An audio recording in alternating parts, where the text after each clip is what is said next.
In the quaint town of Willowbrook, whispers of eerie tales and shadowy visitors filled the air as the clock struck midnight. Among the tales that haunted the townsfolk, there was one that made even the bravest shiver: the story of the ones who visit you while you sleep. It was said that, while you drifted off, something ancient and silent would slip into your room, unnoticed, yet ever watchful. Liam, a young journalist, dismissed these rumors as folklore until he decided to investigate the mystery. His research led him to a forgotten diary kept by a woman named Margaret, who wrote of strange figures lurking in her room, watching her sleep. Her journal entries spoke of waking up to find the faint impression of hands on her windowsill and shadows darting past her vision. Curiosity pulled Liam deeper, and he decided to spend a night in Margaret's old house. As the night grew darker, he felt an unnatural chill in the air. Minutes passed, then hours, and just as he began to relax, a soft rustling broke the silence. He froze, his heart pounding, as faint whispers began to fill the room. Shadows crept slowly from the corners, inching closer to his bed.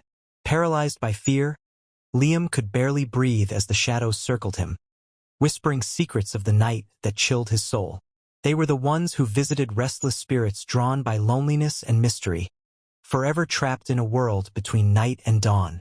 When morning finally came, Liam stumbled out of the house, forever haunted by the echoes of what he had heard. He never spoke of what happened that night, but the townsfolk noticed the change in him, a look in his eyes that spoke of things he'd seen, of the secrets of the night he could never unlearn.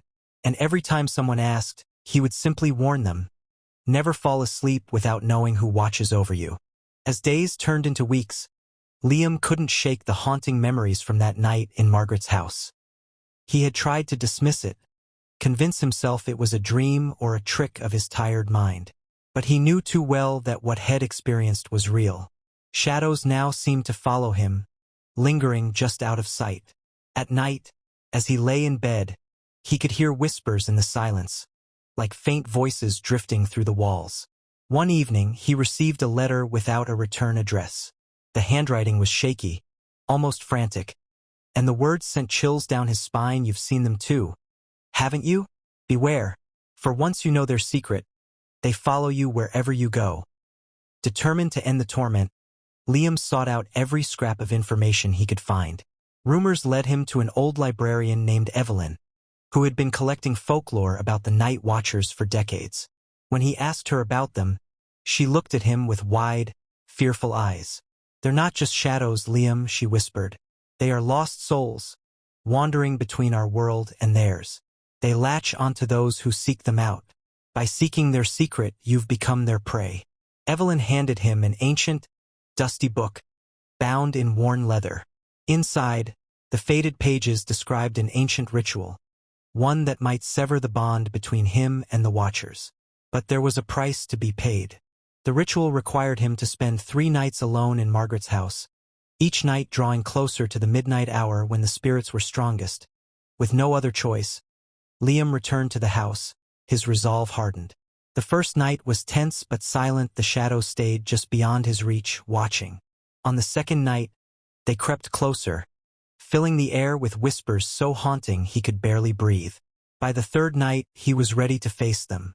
Just as midnight struck, the room filled with an icy wind, and the shadows circled him, their dark forms swirling. He began chanting the words from the book, his voice steady despite the terror clawing at his mind. But as he spoke the final phrase, a cold hand brushed his shoulder. He looked back and saw a face pale, hollow-eyed, and filled with sorrow.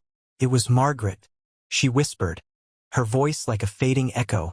You can break the curse, but you can't undo what you've learned.